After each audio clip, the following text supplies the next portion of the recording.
এই মোবাইলটার মডেল হচ্ছে রেডমি নোট 7, ঠিক আছে? আর এই মোবাইলটা আমাদেরই একজন স্টুডেন্টের মোবাইল। কি নাম আপনার? সজীব হোসেন। কোন জেলা থেকে আসছিলেন? যশোর থেকে আসছিলেন। এটা আপনার রানিং মোবাইল, বাট সমস্যা হচ্ছে হঠাৎ করে নো সার্ভিস হয়ে যায়, আবার মাঝে মধ্যে নেটওয়ার্ক আসে। এটাই তো সমস্যাটা না? তো আমাদের কাছে এরকম সমস্যা মোবাইল আসতে পারে না?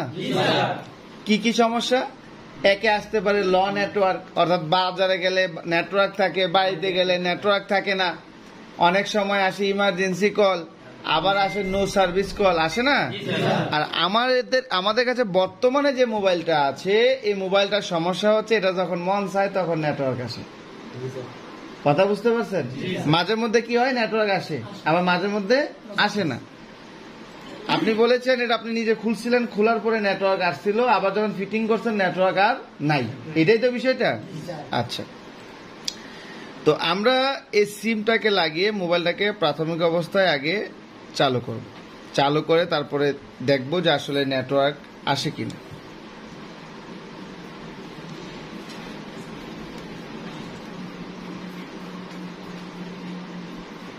ব্যাটারিতে চার্জ আসেনি?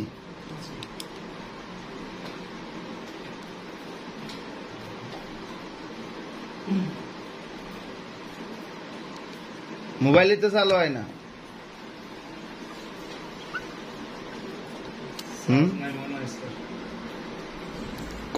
কত পার্সেন্ট চার্জ ছিল?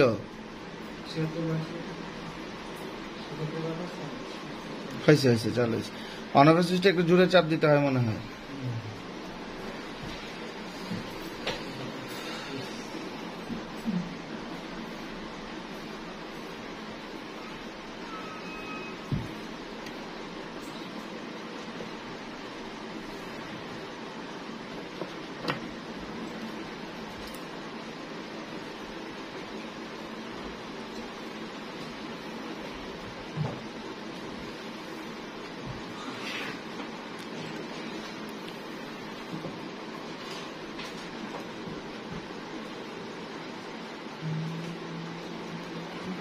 এখন দেখেন নেটওয়ার্ক কিন্তু একদম ফুল দেখা যাচ্ছে। নেটওয়ার্কের ঘরটা একদম ফুল, বুঝতে পারছেন? আমি আপনাদেরকে ক্যামেরাতে দেখাই, দেখছেন? ফুল নেটওয়ার্ক দেখা যাচ্ছে। তো যেহেতু ফুল নেটওয়ার্ক দেখা যাচ্ছে, লক কত দেন, লকটা খুলে দেন। আচ্ছা, এই হচ্ছে আমাদের হিরো। ডাটা চালু করি আমরা, ওয়াইফাই বন্ধ, ডাটা চালু করি। ডাটা চালু করলে কি আসে? H+ আসে, আসছে 4G। তো 4G নেটওয়ার্ক আসছে। যখন আমরা মোবাইলটাকে ফিটিং করে ফেলি তখনই নেটওয়ার্কের সমস্যা। এই তো বিষয়টা। আচ্ছা, আমরা কি দেখবো ফিটিং করে? দেখি এটার উপরে কাভারিংটা।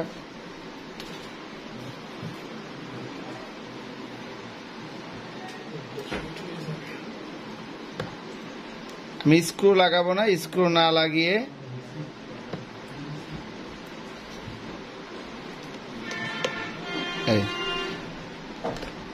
স্ক্রু লাগালাম না লাগিয়ে এমনিতেই কেচিংটা ফিটিং করলাম। দেখি এবার কি আসে।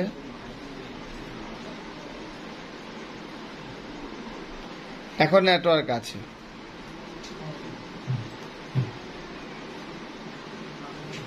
এখন নেটওয়ার্ক আছে। আচ্ছা, আসেন এখন কথাটা হলো মোবাইলের নেটওয়ার্কের সমস্যাটা কেন দেখায়। এই যে নেটওয়ার্কটা আপ ডাউন করে, এই নেটওয়ার্কটা আপ ডাউন কেন করে? হঠাৎ করে নেটওয়ার্ক আসে, হঠাৎ করে নেটওয়ার্ক কি চলে যায়, এই কারণগুলা কি? এই কারণগুলো নিয়ে আমরা আলোচনা করব। দেখুন, একটা মোবাইলে যখন নেটওয়ার্ক সমস্যা আসবে, প্রথমত আপনাকে চেক করতে হবে নেটওয়ার্কের এন্টিনা এবং চার্জিং এর লজিক। কথা বুঝেন না? বর্তমান অ্যান্ড্রয়েড মোবাইলগুলোর মধ্যে নেটওয়ার্কের এন্টিনা থাকে কোথায়? চার্জিং লজিকে। এই যে এটা চার্জিং লজিকের মধ্যে তো এন্টিনা গুলো আছে, তাই না? এন্টিনা গুলা কোথায়? চার্জিং লজিকে। আমরা প্রথমে চেক করতে হবে যে আমাদের চার্জিং লজিকটা ঠিক আছে কিনা। কারণ চার্জিং লজিকে অনেক সময় কার্বন থাকে, ময়লা থাকে, থাকে না? দেখা যায় যে বাচ্চারা মুখে নেয়, বৃষ্টির পানি, মোবাইল হাত থেকে পড়ে গেছে, ময়লা যায়, গিয়ে দেখা যায় চার্জিং লজিকে কার্বন তৈরি হয়ে যায়, ঠিক আছে? তখন এই চার্জিং লজিকের মধ্যে যদি এরকম কার্বন তৈরি হয়ে যায়, একটা কম্পোনেন্ট আরেকটার সাথে যদি শর্ট হয়ে যায় বা কোনো কম্পোনেন্ট যদি গ্রাউন্ডের সাথে শর্টেজ হয়ে যায়, তখনই কিন্তু এরকম নেটওয়ার্ক ফেল মারে, অর্থাৎ নেটওয়ার্ক স্লো কাজ করে, একবার পায় আরেকবার পায় না। কথা বুঝতে পারছেন? তো আমরা এখানে চার্জিং এর লজিকটা দেখতে পাচ্ছি। এখানে আই থিঙ্ক স্পিকারের লাইন, দেখেন স্পিকারের লাইনটা এখানে তার দিয়ে ঝালাই করা আছে, কানেক্টরটা ভেঙে ফেলছে। আর এই দুইটা হচ্ছে নেটওয়ার্কের এন্টিনা, বুঝতে পেরেছেন? এই দুইটা নেটওয়ার্কের এন্টিনা। আমরা এখানে আরো দেখি, এখানে একটা ছোট্ট আইসি দেখতে পাচ্ছেন, এটা হচ্ছে নেটওয়ার্ক এন্টিনা সুইচার, বুঝতে পেরেছেন? আচ্ছা, নেটওয়ার্ক এন্টিনার পাশে দেখবেন এরকম ছোট ছোট আইসি থাকে, এগুলো হচ্ছে নেটওয়ার্ক এন্টিনা সুইচার, ঠিক আছে? আচ্ছা, এখন আসেন, জাস্ট 1 মিনিট, সাইলেন্ট করে দেন, সাইলেন্ট করে দেন। আচ্ছা আচ্ছা, এখন আসেন, আমরা চার্জিং এর লজিকটা এখানে ক্লিয়ার দেখতে পাচ্ছি, ক্লিয়ার না? এখানে কোনো কম্পোনেন্ট মিসিং আছে মনে হচ্ছে? আচ্ছা, দেখা যায় না? আছে মিস্টেক আছে, বোঝা যায়? আচ্ছা, কোনো কম্পোনেন্ট মিস হলে কিন্তু ক্লিয়ারলি বোঝা যায় যে এখান থেকে একটা কম্পোনেন্ট মিসিং হয়ে গেছে, যেটা আমরা মাইক্রোস্কোপে দেখছি, ঠিক আছে? আচ্ছা, এর পরবর্তীতে এখানে আসবেন, আপনি দেখবেন এবার এন্টিনাটাকে, এন্টিনা কানেক্টর ঠিক আছে, কানেক্টরটা, এই যে কানেক্টরটা ঠিক আছে, ভাঙ্গা আছে? আচ্ছা, ক্লিয়ার আছে। এবার এসে এখানে এসে এন্টিনা লাইনের এই যে কানেক্টরটা দেখেন, এটা ঠিক আছে, ঠিক দেখা যায়? আচ্ছা, এখানে আমি দেখতে পাচ্ছি, দেখুন এখানে যে কাভারটা দেখতে পাচ্ছেন, এই কাভারটা একটু থেতলে গেছে, থেতলে গেছে, বুঝতে পারছেন? অর্থাৎ এটার উপরে যে প্লাস্টিকের যে একটা কাভারিং আছে, ওইটা ছিঁড়ে গেছে, এরকমটা মনে হচ্ছে। আমরা আগাই, আরো আগাই। এবার এখানে লক্ষ্য করেন, ক্লিয়ারলি দেখা যায়, আমি দেখাচ্ছি আপনাদেরকে, যে এখানে দেখছেন নেটওয়ার্কে এন্টিনা কেবলটা লক্ষ্য করেন, আমি খুলে দিলাম কেবলটাকে, খুলে দিলাম, ওকে? এবার খুলে দেওয়ার পর এখানে লক্ষ্য করেন, ক্লিয়ার দেখা যায় কিনা আমাকে জানাবেন। এই যে নেটওয়ার্ক এন্টিনার মধ্যে যে কাভারটা দেখতে পাচ্ছেন, এই কাভারটা কি হয়ে গেছে? ছিঁড়ে গেছে না? কাভারটা ছিঁড়ে গেছে। আসেন এখানে, এখানেও তো ছিঁড়া আছে, এখানেও দেখেন ছিঁড়ে গেছে, এবং এখানে এন্টিনাটা মনে হচ্ছে একটু বাঁকা হয়ে গেছে, দেখেন আমরা যেটাকে বলি ভাঙ্গা খেয়ে গেছে, ভাঙ্গা ভেঙে গেছে, এরকম মনে হচ্ছে, তাই না? আচ্ছা, এখন এটার উপরে কাভার আছে, আছে কাভার? নাই, কাভারটা ছিঁড়ে গেছে, বুঝতে পারছেন বিষয়টা? এখানে এখানেও কাভারটা ছিঁড়ে গেছে। এখন বিষয়টা হলো, এই নেটওয়ার্ক এন্টিনার উপরে কাভার কেন লাগাইছে? কাভার কেন লাগাইছে? একটা কারেন্টের তারের মধ্যে, আমরা যে কারেন্টের তারগুলা ব্যবহার করি, এটার মধ্যে কাভার কেন দেওয়া হয়? কিসের জন্য? সেফটির জন্য দেওয়া থাকে না?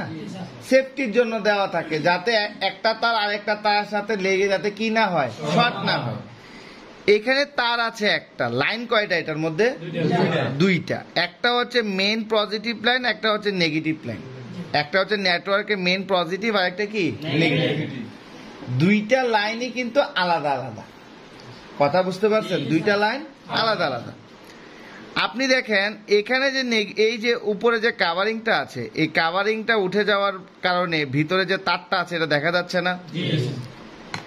আপনি যে এখানে লাগালেন, এই যে এন্টিনাটা এখানে লাগালেন, লাগানোর পর এই যে তারটা ছিঁড়ে গেল, এই যে তার উপরে যে প্লাস্টিকটা ছিঁড়ে গেল, ছিঁড়ে যাওয়ার কারণে এই যে লাইনগুলো আছে, লাইনটা বডির সাথে শর্ট হয়ে যায় না?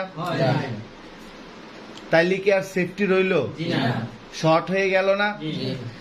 যদি এটা এরকম হইতো যে এটাকে ডাইরেক্ট করে দেওয়া যাবে, তাইলে তো এটা ডাইরেক্টই করে দিত, কাভার দিত? দিত কাভার? আচ্ছা, বিষয়টা হলো এই নেটওয়ার্ক এন্টিনার যে নেগেটিভ লাইনটা আছে, এটা কিন্তু আমাদের মোবাইলের মেন নেগেটিভই। তারপরেও এই নেটওয়ার্ক এন্টিনা কেবলটা যখন ব্যবহার করা হয়, এটা অনেক সেফটির সাথে ব্যবহার করা হয়, কারণ নেটওয়ার্ক এন্টিনা গ্রাউন্ডের মধ্যে কিছু ক্যাপাসিটার কিছু রেজিস্টর লাগানো থাকে সিরিজে, মেইন গ্রাউন্ডের মধ্যে। তো তো এটা আমরা যখন নেটওয়ার্কে ক্লাস করেছি তখন আলোচনা করেছি। এখানে আমরা শুধু দেখতে পাচ্ছি যে এই নেটওয়ার্কের যে এন্টিনাটা, যখন উনি বলছে যে ওনার মোবাইলের নেটওয়ার্ক মাঝে মধ্যে ল হয়ে যায়, মাঝে মধ্যে কি হয়ে যায়, ল হয়ে যায়। খোলা অবস্থায় নেটওয়ার্ক ঠিকঠাক আছে, কিন্তু যখন মোবাইলটা ফিটিং করে ফেলে তখনই মোবাইলের নেটওয়ার্কটা প্রবলেম দেখায়। আর এই প্রবলেমটা হচ্ছে একমাত্র এই যে নেটওয়ার্কে এন্টিনা কেবলটা দেখতে পাচ্ছেন, এই নেটওয়ার্ক এন্টিনা কেবলের কারণে। আমি কি কথাটা ক্লিয়ার করতে পারছি? এই নেটওয়ার্ক এন্টিনা কেবলটা আপনাকে পরিবর্তন করতে হবে। এটা কি হয়ে গেছে বা ভাঙা খাইছে, আমি চাইলে নেটওয়ার্ক এন্টিনা কেবলটা ভালো আছে কিনা সেটা চেক করতে পারি, কিন্তু বিষয়টা হলো কি জানেন, মনে করেন এবার নেটওয়ার্ক এন্টিনাটা এবার বাঁকা হয়ে গেছে, ঠিক আছে, বাঁকা হয়ে গেল, বাঁকা হয়ে মাঝখান দিয়ে কেটে গেল, ঠিক আছে। আপনি যদি এটা সোজা করে মাপতে যান দেখবেন যে তারটা ভালো দেখাচ্ছে, কারণ কি ওইটা আবার কি লেগে যাচ্ছে। কথাটা বুঝতে পারছেন? যখন আপনি ফিটিং করছেন তখনই এটা আবার নাড়া খাচ্ছে, তখনই আবার নেটওয়ার্কের লাইনটা আলাদা হয়ে যাচ্ছে, নেটওয়ার্কটা কাজ করছে না। এবং এই নেটওয়ার্কের যে কেবলের যে নেগেটিভ, নেটওয়ার্কের যে নেগেটিভ লাইনটা আছে এটা সরাসরি নেগেটিভ বডির সাথে কি হয়ে যাচ্ছে, শর্ট হয়ে যাচ্ছে। আর এই বডির সাথে শর্ট হয়ে যাওয়ার কারণে মাঝে মধ্যে নেটওয়ার্কটা কি করছে, ফেল করছে। আমি কি কথাটা ক্লিয়ার করতে পারছি? সবাই কি কথাটা বুঝতে পেরেছেন? এই নেটওয়ার্ক এন্টিনা কেবলগুলোর দাম কত? 1 লাখ টাকা? 1 লাখ? 100, 200? না, এত না, একদম কম রেটে। আপনি গুলিস্তান হল মার্কেটে গেলে বিভিন্ন জায়গায় এই নেটওয়ার্ক এন্টিনাগুলো পাবেন, পাইকারি কিনতে পাবেন, বিভিন্ন রেটের হয়। আপনি এগুলো বিভিন্ন সাইজের নেটওয়ার্ক এন্টিনা 20, 25, 30টা বা মানে আপনার যতটুকু প্রয়োজন হয় আপনি স্টকে রাখতে পারেন। এটা স্টকে রাখলে আপনার জন্য ভালো হবে, আপনার জন্য প্লাস পয়েন্ট। আমি কি কথাটা বুঝাইতে পারছি? আমরা অনেক সময় কি করি, কয়েল তারটা, ওই যে আমাদের জাম্পারিং যে তারটা আছে ওইটা দেন, এখানে আমরা যখন এই কয়েল তারটা দিয়ে, এই যে জাম্পারিং তারটা দিয়ে, এটা দিয়ে যখন আমরা নেটওয়ার্কে এন্টিনার লাইনটা জাম্পার করি তখন দেখা যায় নেটওয়ার্ক চলে, কিন্তু কিছুদিন চলার পর নেটওয়ার্কটা আবার প্রবলেম দেখায়। কেন? দেখুন, এই নেটওয়ার্কের এন্টিনার কেবলের মাধ্যমে কিন্তু ফ্রিকোয়েন্সি জেনারেট হয়। কি জেনারেট হয়? ফ্রিকোয়েন্সি। তো এই যে তারটা দেখতে পাচ্ছেন, দেখুন এই একটা কয়েল তারের দাম মাত্র 10 টাকা। তার মানে 10 টাকা দিয়ে কি আপনাকে ভালো মানের জিনিস দিবে? বাংলাদেশে হয় নাকি এরকম? আচ্ছা, এই কেবলের মধ্যে যে তারটা আছে, এই তারটা কিন্তু অনেক মজবুত, আর এটা দিয়ে নেটওয়ার্কের ফ্রিকোয়েন্সি সহজে চলাচল করতে পারে। এজন্য আমরা কি করব, নেটওয়ার্কের এন্টিনার কেবলগুলো যদি চেঞ্জ করা লাগে, আপনি চাইলে পুরাতন মোবাইল থেকে কেবলগুলো কানেকশন করতে পারেন, অথবা এটা দিয়ে তো কখনই করবেন না, এই তারটা দিয়ে কখনোই আপনি নেটওয়ার্কের লাইনগুলো কি করবেন না, জাম্পারিং করবেন না।